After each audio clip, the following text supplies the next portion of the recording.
Okay, hey everyone. Sorry about the late start. Turn the video on here. Hi. So, might notice I have new cameras. Yes, wonderful new cameras that actually have autofocus on them so I can show things off. My secondary camera that I use to show devices down low, this one. Of course, it is all out of focus, but it is autofocus, so maybe. I don't know. Well, it's having issues right now, so hopefully that doesn't continue. But anyway, we are making upgrades and continuing to better ourselves here.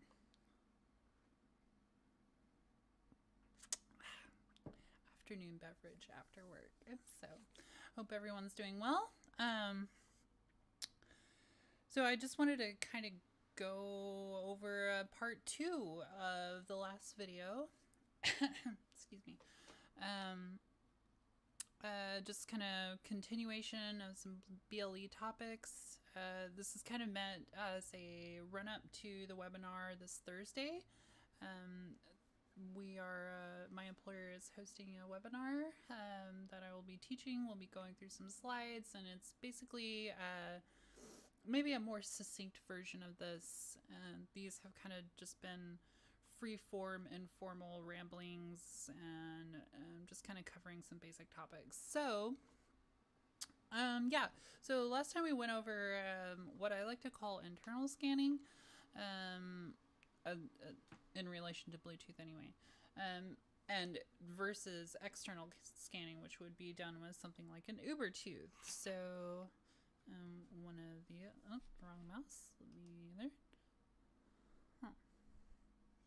So yes, an Ubertooth. If you do any kind of Bluetooth security research, you're probably going to get pretty familiar with these. Basically, the industry standard right now for anything anything within the realm of actually being able to be purchased by an individual person. These, I think they're like 150. You might be able to get them cheaper now, but an Ubertooth is going to be necessary for doing any kind of Bluetooth work. Wow, that is really bad on the focus there. I am going to have to fix that real quick. Please excuse me.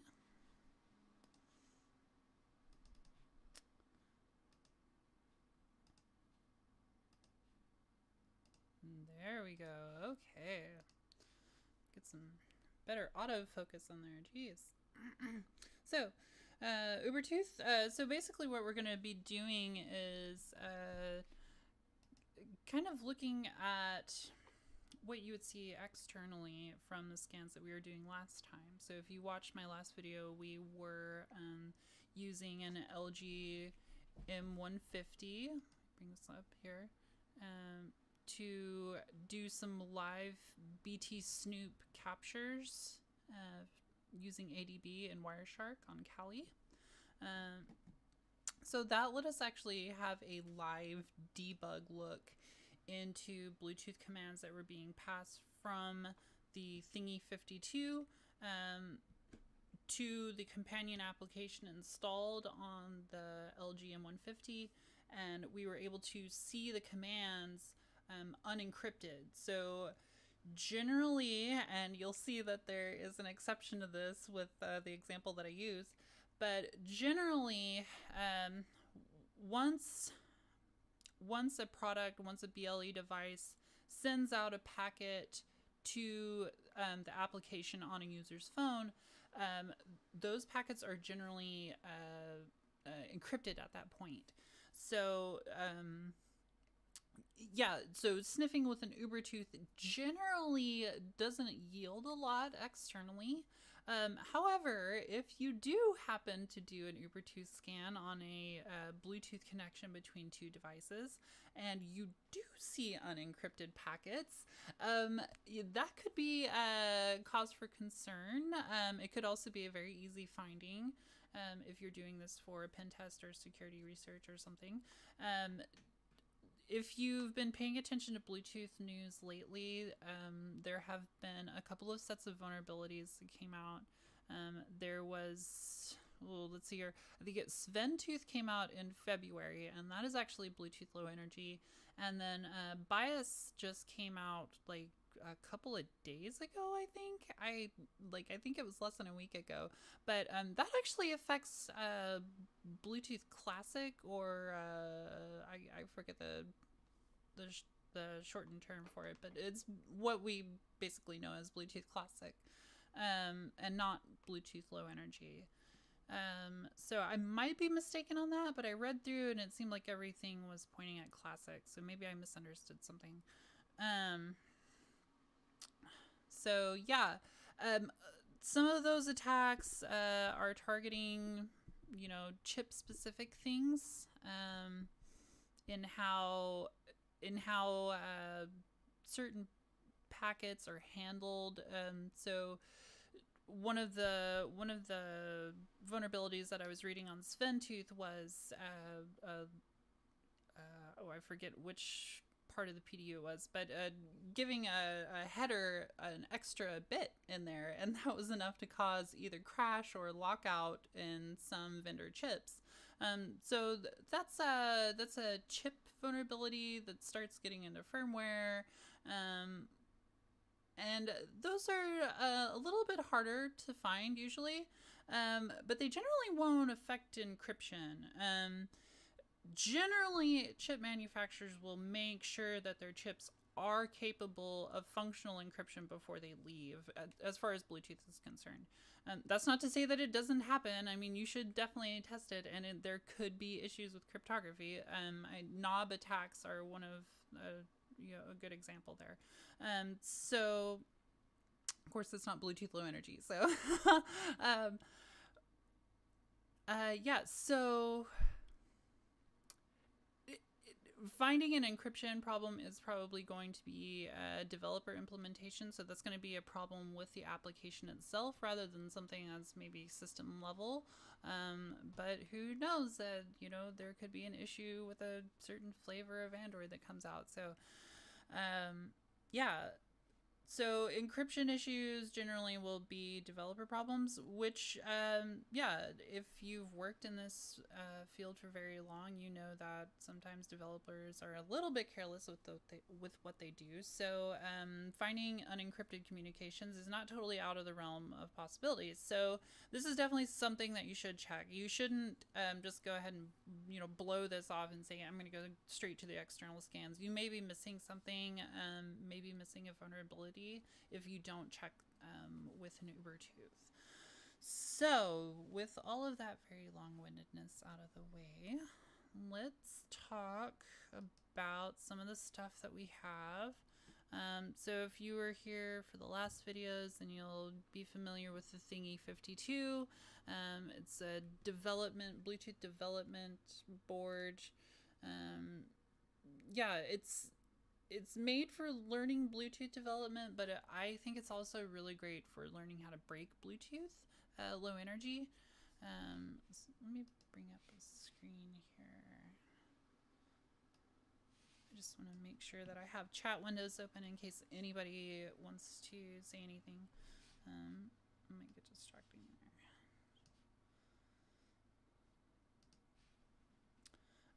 Feel free to ask questions if you're curious about any of the equipment or anything like that. Then please feel free to ask questions.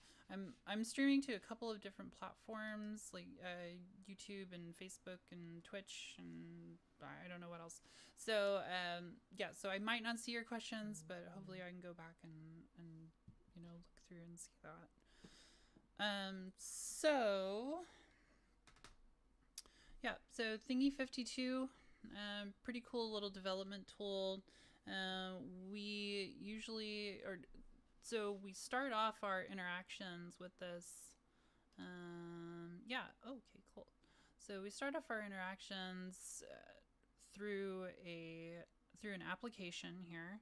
So this is a legitimate connection. We've legitimately connected to a device that we control. We've done a pairing process. We haven't done a pairing out of application. So we didn't use something like NRF Connect to connect to the device outside of the application. That's very distracting. So legitimate connection. If we want to, on the last video, we were sniffing the commands that were being passed from the Thingy52 or from the phone to the Thingy52 to do music sounds. So if we play...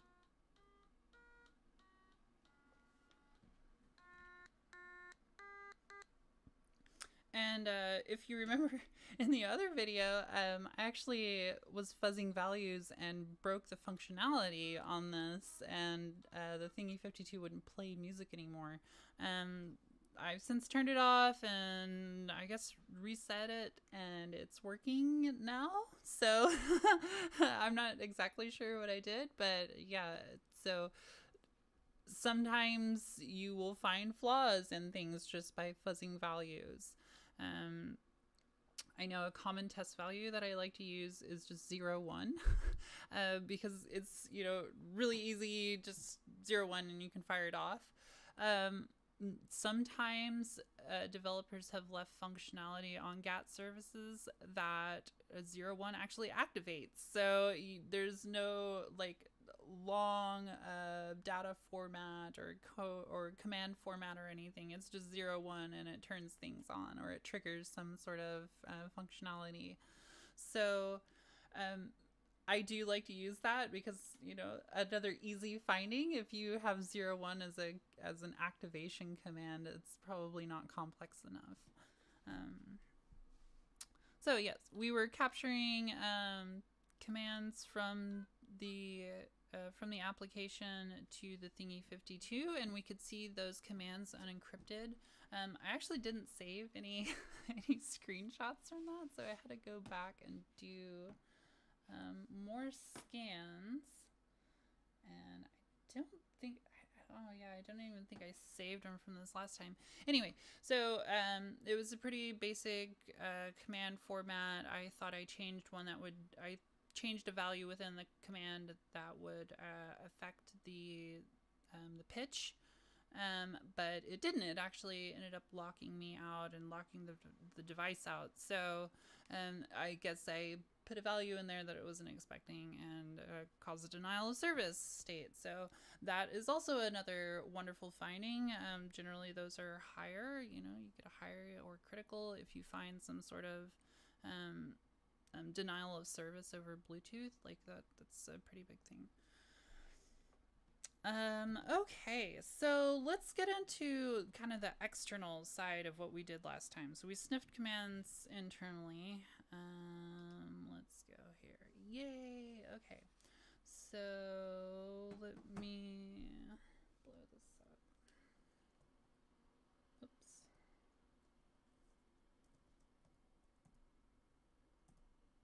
I think it's a little better. Okay. And if you're unfamiliar with the process of getting an Ubertooth working with Wireshark, it's a fairly simple process. You can go to the Ubertooth GitHub, and there is a really short write-up on how to set up a first in, first out pipe to take the data from the Ubertooth into that file and then pipe it out through a stream or pipe stream into Wireshark. So it's a pretty simple process. If you've never done it before, it might be a little confusing, but it's super simple. So I believe I have already set up this file. So let me see if it's there.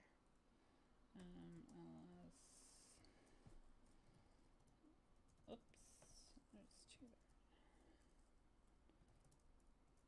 Okay, cool. So we have the file there.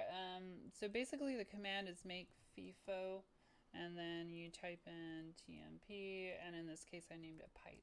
So you're just dumping a temporary piping file, a first in, first out file into the temporary drive. And what that'll allow you to do is dump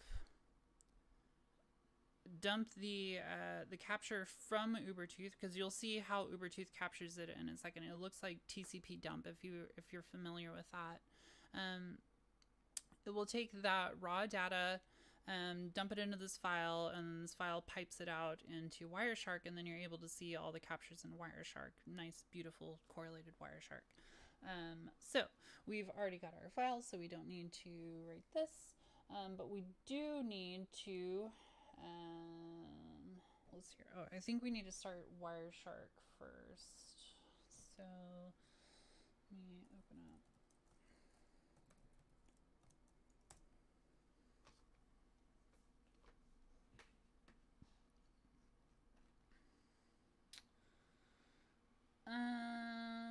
Let's see here. We go to options. We go to manage interfaces. We go to pipes. We go to this little plus button down here. It brings up a new pipe folder, and we can type in the name of our folder. So, and you have to put in the leading slashes, temp pipe E, and hit enter. And we hit OK. So here we don't want Bluetooth to capture, so we do want our TMP pipe. So let's go ahead and start that. So Wireshark is in a kind of a prepped or prime state right now. It's waiting for the packets to be dumped from the Ubertooth. So hopefully this works. Sometimes, like all hacking tools, sometimes things can be finicky. So, yes. Wonderful.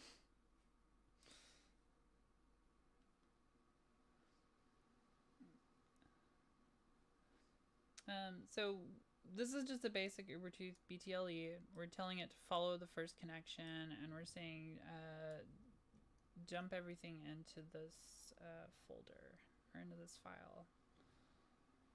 Capture packets to PCAP right there.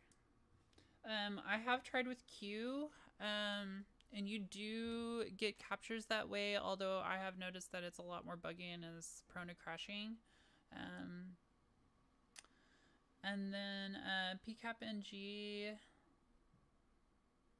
I don't think I've ever got that to work, but I haven't tried it in a while, so maybe we try it here. But let me try to get set.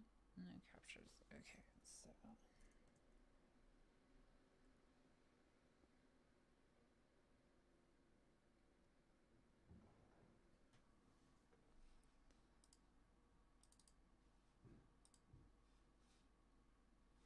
okay. So I think the simplest thing to do right now is just to set up a new pipe file. So I'm gonna go here, make FIFO. You're gonna laugh. Yes, I'm running as root. This is a VM on a not connected. Well, it's connected to my post, but make FIFO temp.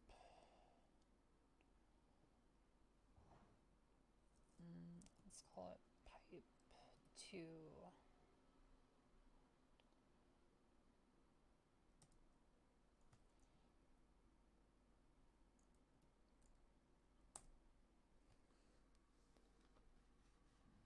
The other issue might be, oh gosh. The other issue might be the Ubertooth. So let me try nothing like live debugging, right?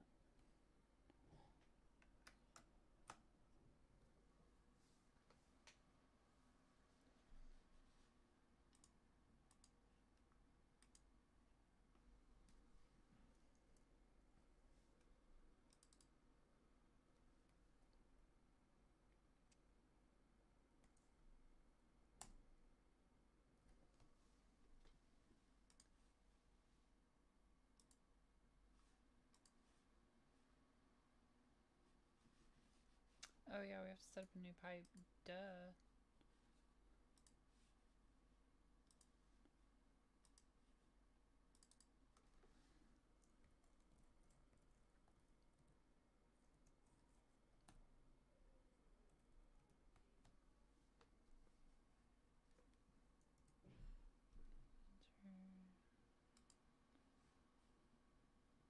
My husband is being very loud. You know, sometimes you tell people, like, hey, I'm gonna do a stream. Can you be quiet for a little bit? And they're like, yeah, I'll be quiet. And then they bang around the whole time. It's alright. Yay! Okay. At least we're working. So, right now, what's happening? And actually, I'm gonna go over to video 1 and external. Hi! While I readjust Windows, because everything reset itself earlier. I've been having quite the Tuesday. Okay, so we're a little bit better here. So right now the Ubertooth, which is plugged into my laptop, maybe I show a picture over there. I don't know. Anyway, it's got lights going. It's being real pretty. Right now, it's just scanning across the 3 advertisement channels that Bluetooth Low Energy uses. So it's looking for 2 devices to initiate a pairing request to each other. And what I'm going to do is disconnect my LG phone here from the Thingy 52. And now that we're disconnected, I'm going to try...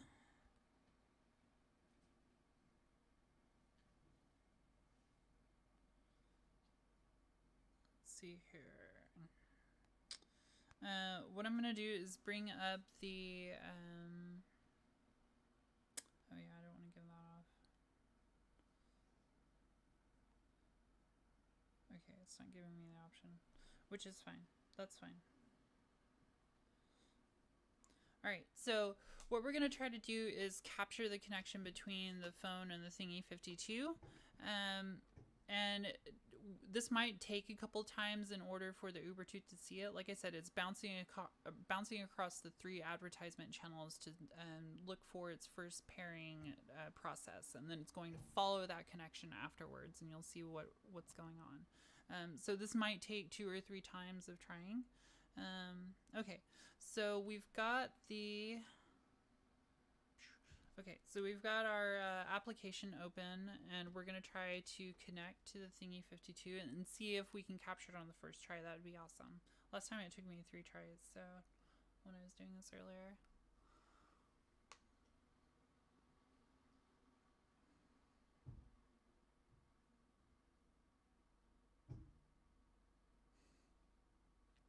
Loud banging.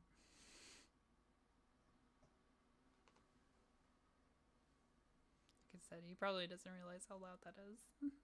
Okay, so device is connected, but I don't think we saw it there. We're still seeing broadcast devices. Okay, so let's try this again. Connecting. And you'll see a change in the packets. So things won't be broadcast. They'll actually have a specific address. So we didn't capture it again. Let's try third time. Third time, we're gonna make it.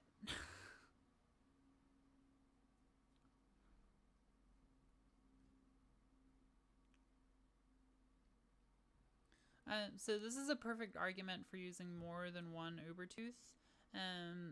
I personally have 2. I need to update the firmware. Oh, yay! Oh, wonderful. Okay, so you just saw the packets change there. So we did actually end up capturing the pairing between these 2 devices, and then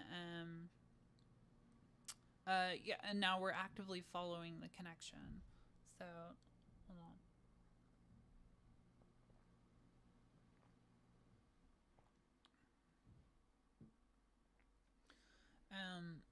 You can see that there are just constant updates coming through this.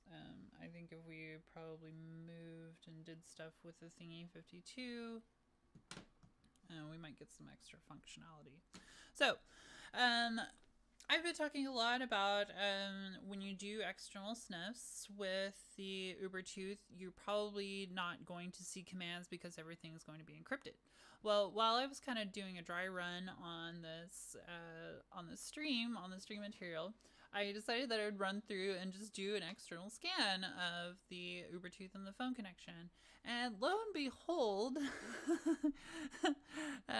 let me see if we can capture the packets. If I hit the sound keys, you'll see the at. So we're having attribute protocols come across. Let me pause the live. And I noticed that this is the at that we're getting when I hit the sound button on here to, you know, activate the sound on the Ubertooth or on the Thingy 52. So I go in, open up the packet. So we've got a low energy layer. Okay, L2 cap, right? It's got a CRC. So all of its channel hopping has been negotiated. L2 cap protocol looks good. Oh, we open up. It's got attribute protocol, and it has opcodes in it. And not only that, but we have a handle, and then we have an unencrypted value here. So if you remember the values that we saw from the last video when we were doing the internal scans, that's the same value for the same key, which means that it's not using encryption between these devices. So the application is not encrypting the commands that it sends to the Thingy 52. Now, in a development board, right, who cares, right? You don't need to implement encryption.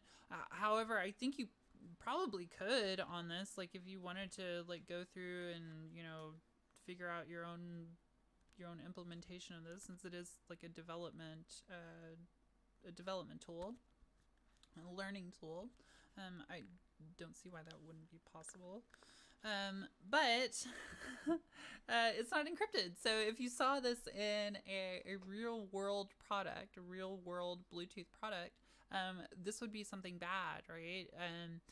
You don't want people to be able to read the commands that are being passed or the data that's being passed to and from. If somebody can break down your data formats, and they could potentially extract data from that, or, you know, actually readable real world data. So think about in the case of like, you know, I don't know, some of the medical devices. I was talking to a class last week, a week and a half ago or something, and we're talking about wetware. And some of these medical devices have Bluetooth connections in them, although I think not very many have Bluetooth low energy, but I think that it's kind of moving that way, like everything else. But you know, if those commands to where to, you know, hit the, like on a pacemaker, to hit the charge on that, to, you know, give the heart a jump, if that's a command that could be, you know, sent to or from the phone, or if there's something that's controlled on the application itself, or even like a configuration or a calibration or something like that, if that's controlled from the phone and you're able to reverse that command, you know, just sniffing passively, if you could see somebody pair with their device and then you saw what command is being passed to that device, there's the potential that if there aren't strong authentication mechanisms, which we have seen in Bluetooth and Bluetooth low energy, that authentication is sometimes an issue. If you can successfully spoof a device, you could potentially use these reverse commands to, you know, get your desired kind of outcome on the device. So maybe you want to recalibrate, and I'm not saying that you would want to, but say an attacker or some malicious SOB wants to recalibrate someone's Bluetooth smart pacemaker, and they can recalibrate it for something that makes them get shocked or it has a much lower tolerance for when it shocks you. So they end up getting shocked a lot. I know I had a family member who had a pacemaker, and they had to go in and have it recalibrated because it was shocking them sometimes, and it's a big jolt when it hits you. Like, it can actually kill you. So there are dangerous things involved as Bluetooth becomes more and more connected, and it's all the more reason to focus on, what commands and what can be seen and what can you reverse through Bluetooth. Just with this year alone, we've seen a lot of Bluetooth research come out. I have a feeling that there's a bunch more coming out. I hesitate to say this, but about 3.5-4 years ago, I was giving one of my first talks about Bluetooth ever. I was undergrad in, I think it was sophomore year, but I was talking about Blueborn, and I was actually demoing a Blueborn exploit on an old tablet that I had, and I was retrieving memory bits from that using Bluetooth. And one of the things that was kind of evident at the time is that Bluetooth research had kind of dropped off a little bit. You didn't hear about it a lot, and maybe I just wasn't plugged in as much as I am now to kind of, those information flows about Bluetooth vulnerabilities. But it seemed like it had kind of dropped off at a point, like somewhere around 2010, as the new standards for Bluetooth Low Energy started rolling out.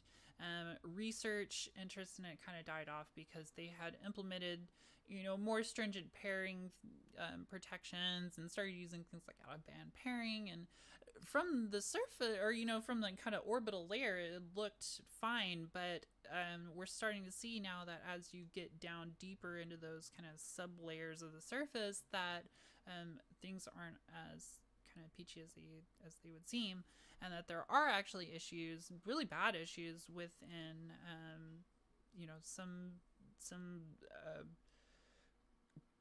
kind of core specifications of the Bluetooth recommendations from the SIG.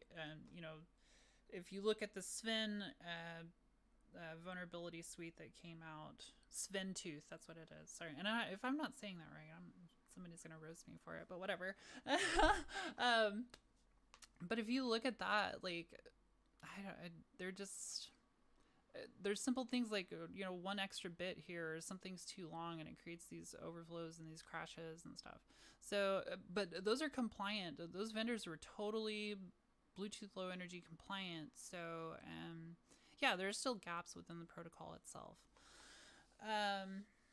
So, that being said, I don't know if there are any questions. Let me open up my thing here. Chat windows. I don't think so. There's only one person watching there. I think that's updating from Twitch, so I don't think anybody is asking questions, unfortunately, which is sad. I would love to answer some questions.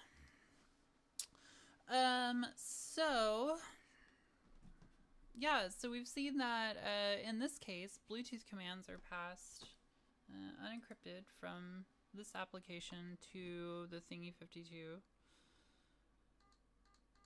which is interesting, and it's interesting to me. And we're following this connection, so anything that, really goes on with this, we should be able to see. Let me switch over to motion and see if we can get, oh goodness. So I think we should be, yeah, so we can see the attribute protocols being pushed out from that as I move this around. So it is actively updating. So there is potential for more kind of attacks other than just the sound, right? So potentially we could fuzz values into the phone and make it appear as though the Thingy52 were in a different position than it were.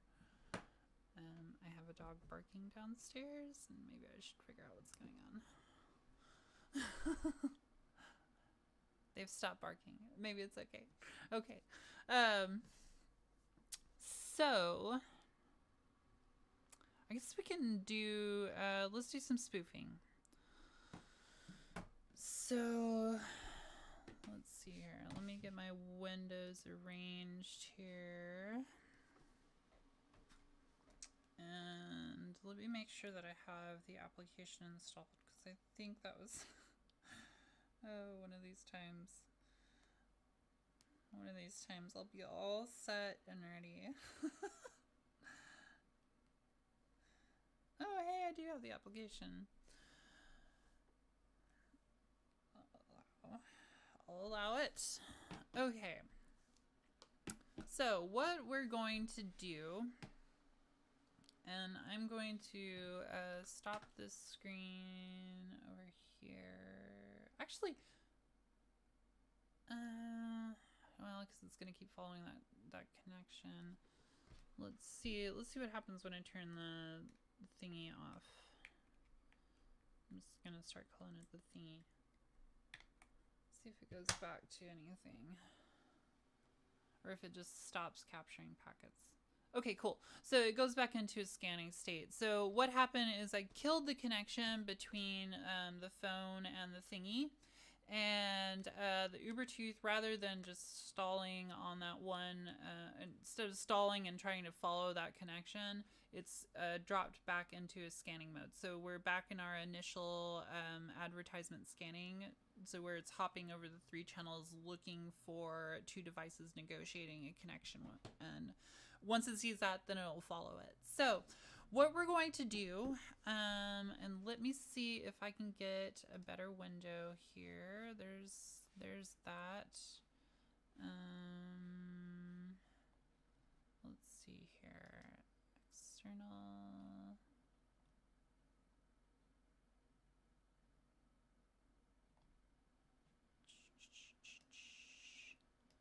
I'm sorry, let me juggle screens around. Okay. Let me move this over a little bit, and then put you like something like that. And then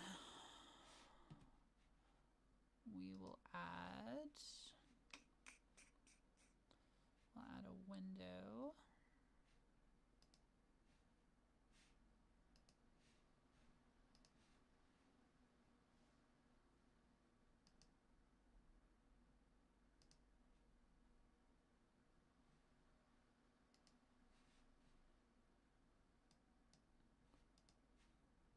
And that's not working, of course. So let's go with the desktop capture. Okay, that will work.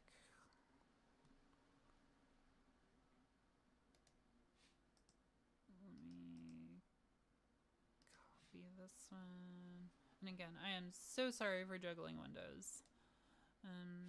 OBS reset itself, and I've been having a lot of trouble getting it to work. Okay, so I think this will actually work okay. So over on the left, we have my my S20. So my new Samsung S20. I went out and bought a new one finally. I don't know how long it's been since I bought a new phone. It's been years. Okay, so on the left we have the S20. So this is the target device. This is going to be this is our victim device. And on the right I have my LG 150. So this is going to be my attacking device. And what I'm going to do is use NRF Connect. Oh, you know what? And I should have done this initially. So what I'm going to do is make a clone of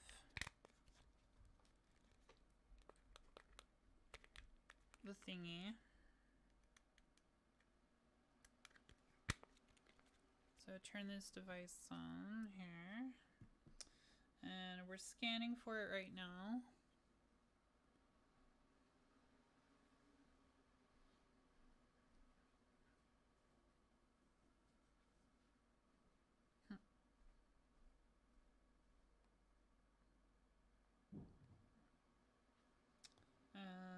this thin.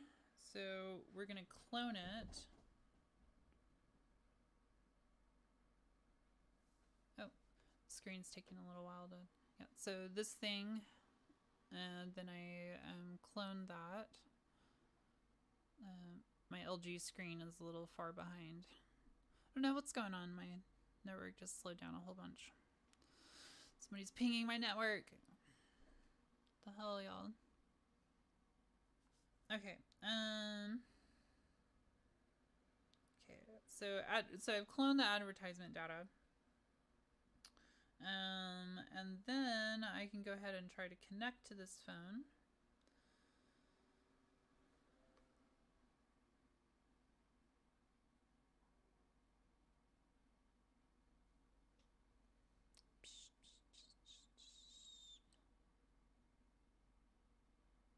Or this thing. Sorry. So I'm connecting to the thingy. So I've got a connection to the thingy from my LG phone. So from my attacker phone. And I have an out of application connection. So I've started a paired connection with the thingy using NRF Connect. So I'm outside of the thingy application. And from here, what I can do is clone device services there. All right, so it's saved a copy of all the services.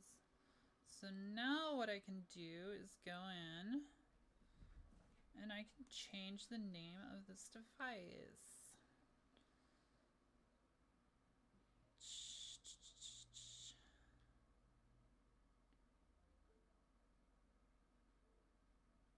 Edit phone name. So I'm going to call it this then.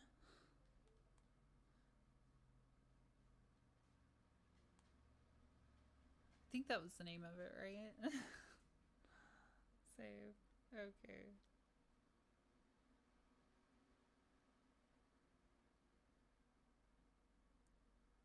Let's go back to the scanner and see what that says. This then. Okay, yeah. In camel case there. So we've got our spoof, or we've got our device, our target device. So our thingy is our target device. We have it successfully cloned now. So now instead of messing with that directly, we're going to see what we can do with the phone once, or see if the phone's application, because I have a thingy application on the phone, see if it will recognize my spoof device as a thingy 52, or if there is a stronger kind of check on that so that there isn't a spoofing attack possible. So hold on.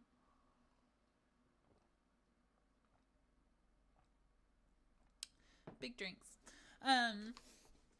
Okay, so let's go ahead and start the spoof. So I'm going to go over here to my advertiser. And this is a I will wait for this to catch up. Okay, so here's the advertiser screen of NRF Connect. And this is basically a catalog of the advertising profiles that you have saved to your device and that you can actually start to broadcast. Excuse me. So I'm going to turn on this thing, or this then, our thingy spoof. So right now, this phone, when it advertises, will advertise with the same cloned advertisement details that it saw coming from this. And we've changed the device name so that the device name is being transmitted as our target device too. You will see if you do Bluetooth Low Energy research that sometimes developers will use just device name filtering. So they'll name their device something specific, thinking that there isn't going to be any kind of conflict with any other devices that might be named the same. So they use that as a filtering device. And coincidentally, it also acts as some kind of authentication mechanism too. So if it's named correctly, then it will pop up in the application. So I don't know if you can think of a lot of proprietary device or a proprietary device in your life that you will scan for that device from an application on your phone.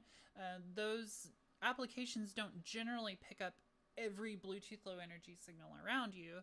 They will, they are specific to the devices that you're looking for. And a lot of times that is controlled by device name alone. So, I have been on engagements before where I have cloned a device's services, and I've cloned their advertisement details, but the applications weren't seeing it, and it wasn't until I actually changed the device name, so the name of the spoofing or the attacking device, until I changed that inside the Bluetooth options, it wouldn't show up on the applications. But once I did that, a lot of times the target applications would see that as a device, as you'll see in a second, and go ahead and let you connect to that through the application. So now, instead of getting an out-of-application connection to the device, now you're getting an an unauthenticated in-application connection to a spoof device. So now you're kind of flipping it around. Now you're using the application against the phone itself, which I think, as far as targeting systems or Bluetooth security research is concerned, I think in a lot of cases, targeting the phone itself and targeting the user is maybe it should be a greater priority. I know a lot of development teams have kind of a tunnel vision when it comes to making sure that their device is safe and ready for the market, and they want to make sure that no one can turn the lights on and off on their thingy, or make it sing tunes or something that you didn't want it to sing, which is great. You should make sure that it won't do those things, or take a device firmware upgrade over Bluetooth. But you should also make sure that your application isn't opening up a user's phone to attacks, because if you're able to impersonate your product, a valid product, and you're able to get a connection, as you'll see, to a victim phone, then in a lot of cases you can get a bonded connection, and you can get a lot of kind of back-end connection into a victim's cell phone. So in the case of like Apple phones, this can result in retrieved phone numbers, or you can read battery power levels, or a lot of different things. Apple BLE, look that up on GitHub if you're interested about the attacks over iOS. So we are advertising as a thingy, where we've spoofed our thingy on our attacking phone. So let's open up our, oh shit, let me move stuff around here. Let's open up our thingy application and see if we can actually see our spoof.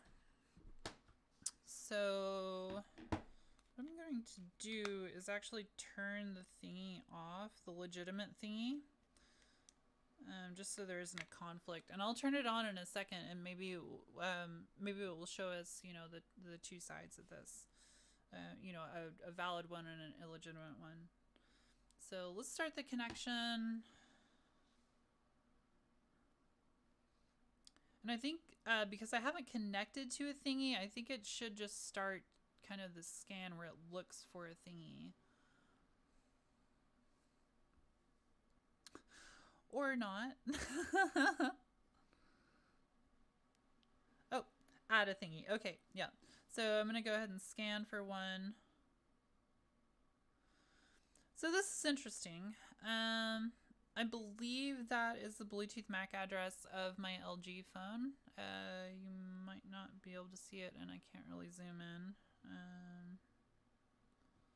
But it has not applicable there for its name. So let's connect to it and see what we get.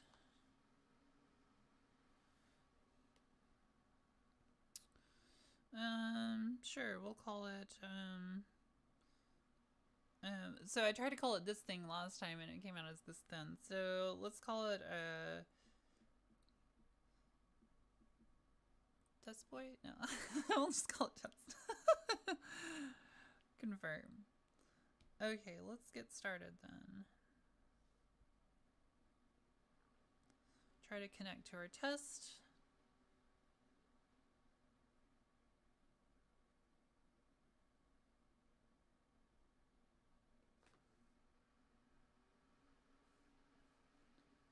So we make sure Bluetooth is actually turned on and everything is working on here.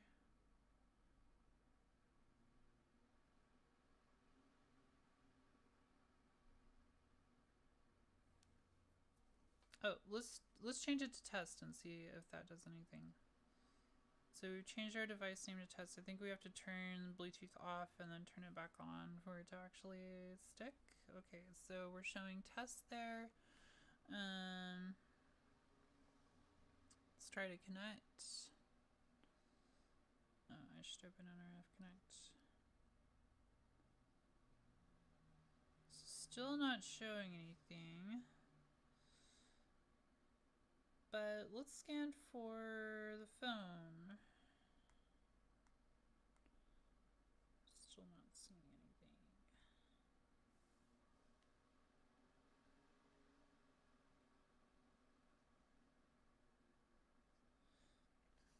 Another demo falling on its face.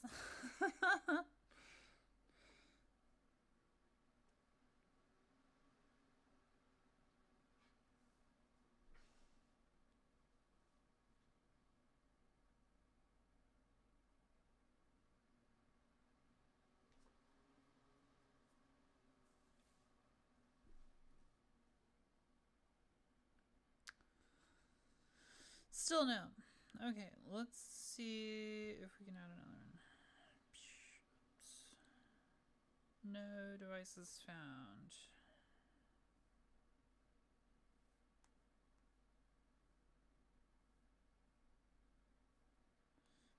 Oh, our advertiser got shut off. So let's.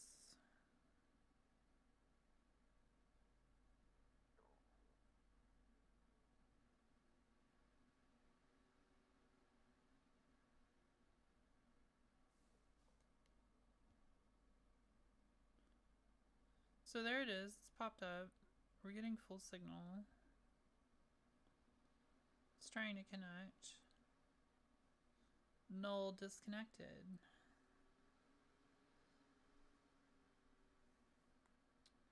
Interesting.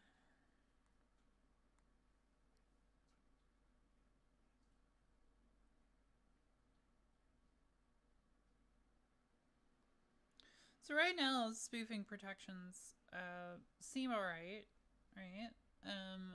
We can't seem to get the application to acknowledge.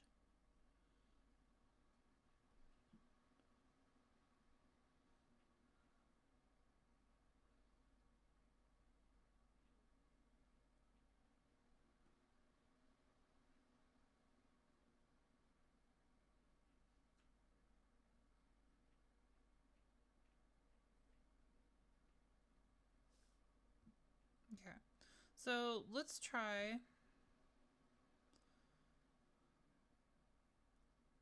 Let's cheat a little bit here, and we'll use NRF Connect from the victim phone, just because it has a little bit more forgiving connection properties. So if we can get a bonded connection from this device, from our spoofing device, over to, jeez, not want to do what I want here.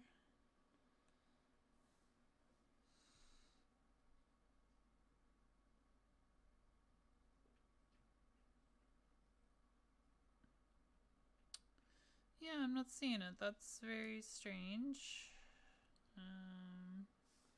Open.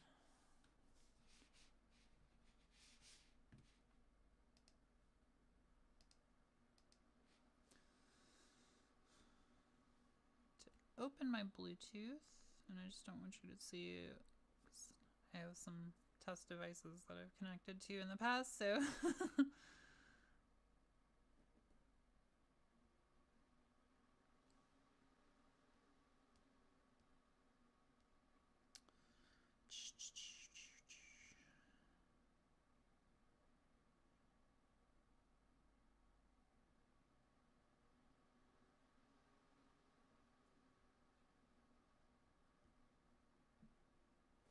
huh.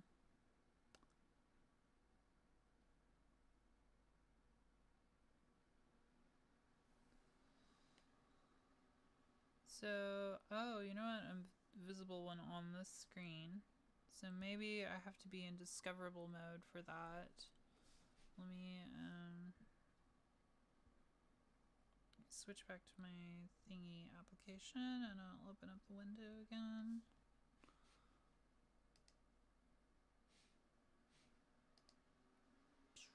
Okay, so yeah, let's see if we can see this.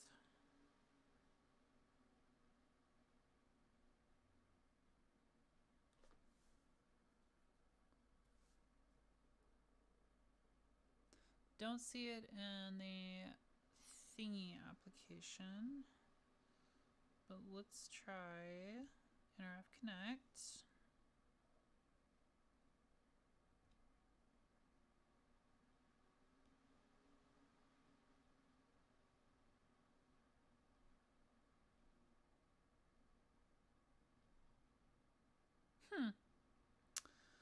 Well, it's not a very good demonstration, is it?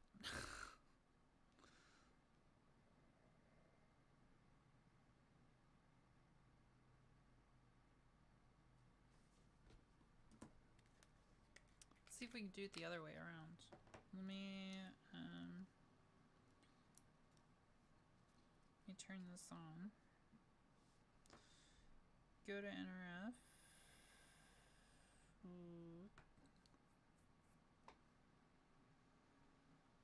Scan.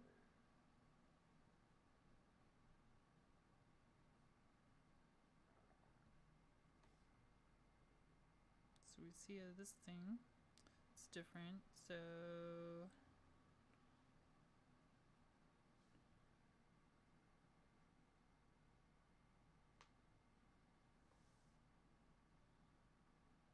advertising data cloned. Read all the characteristics.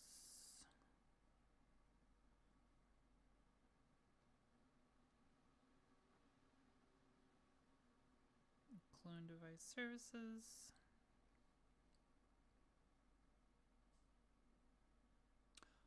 Oh, you know what?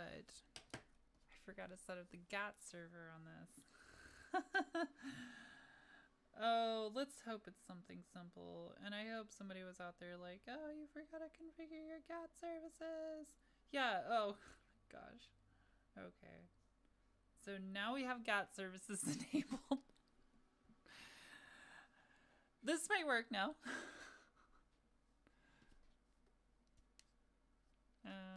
Okay, so I'm going to turn this thing off. Hopefully our guy goes back in. So our Ubertooth captured that back up. Okay, yeah, this went back into the advertisement scanning.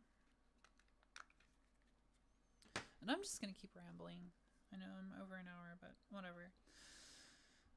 So let's see if this will work.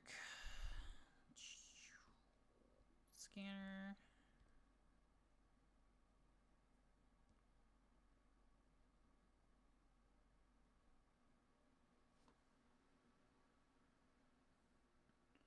Advertiser.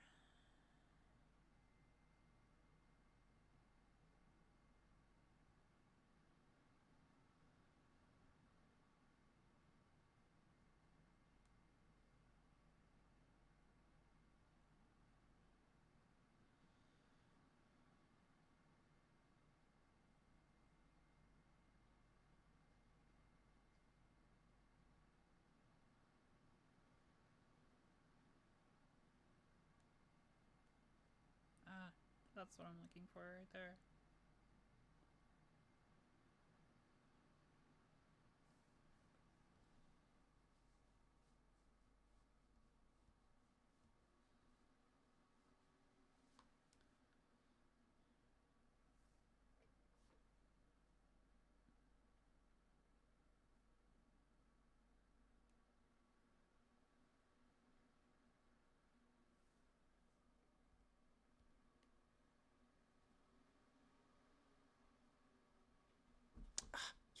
Yes, NA. Okay, so here we go.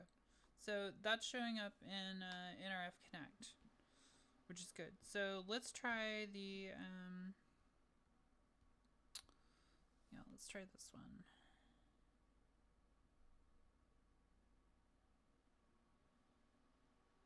So I don't expect it to work with this device. So let's go in and see if we can add another one. Add thingy. Yeah, that one. Yeah, that one. No. So right now it's discovering its services. Since we opened up the GAT services, it's connected. Okay. So, oh, and you see over here, we've got a connection to the phone. Yes. Okay, so we're gonna skip this. We're gonna get started. Whoop. Get started here.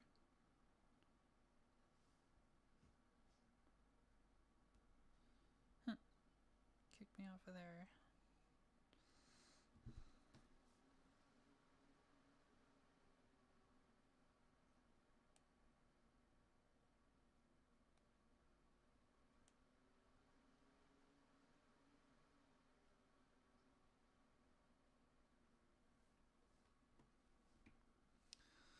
So let's go back through here. Let's see if we can do scan. Let's rename it. Okay, so we got a connection. Discovering the services.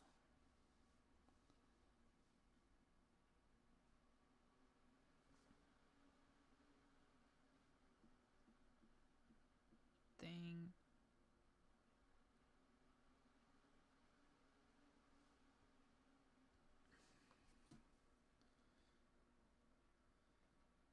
Let me do one more thing.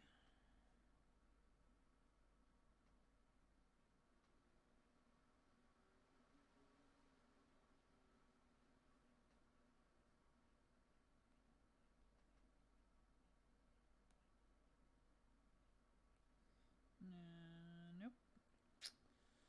Okay. What's that? Oh, maybe it's on. Yeah. Okay. Test. Let's rename to test. Okay. Can we get a connection in application? If not, we'll try NRF Connect.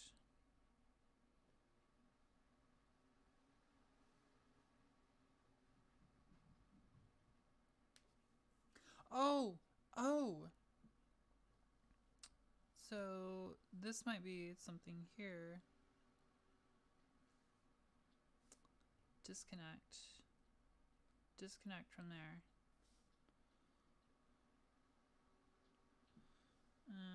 Open up this. See if we can connect again.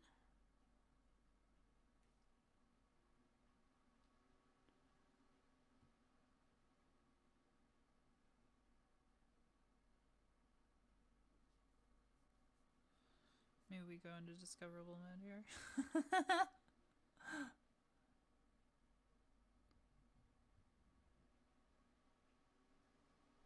It's interesting. So yeah, I mean, you can do a lot of this, just trying to figure out. Yeah. So we do have a connection to it through NRF Connect. And we can see things over here. And this is the client that we're connected to, which is my phone. So let's see if we can read. Yeah. So you can see there. Oh, my screen froze here. Screen froze on my LG. Hold on. Jeez.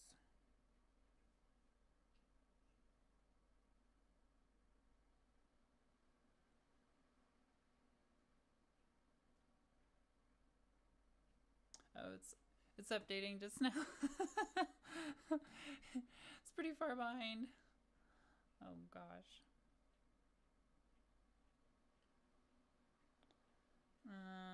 Okay, so let's open up NRF Connect again. So you can see from my attacking phone that we actually do have a connection to the Ultra. Now we can see that there are services here on the Ultra, but we don't have any write commands, and oh, we're not connected. So let me wait. We might have write commands. I don't know. Most Android devices I have seen do not have writable connections to it. Linked Windows.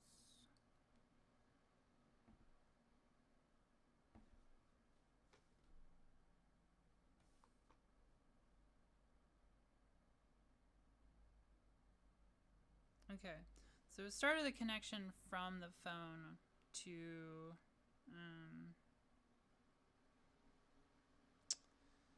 the spoof through NRF Connect, which is kind of cheating. So I guess we can go to the server here. So the server is the LG. And let me change a value here. So let me write this value of 0011223344556677. Let me set that connection parameters. Okay, so let's see if we can read this.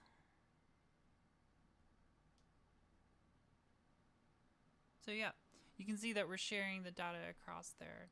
Now we're seeing the values change on the victim phone that is being represented here, or being given from the spoof device.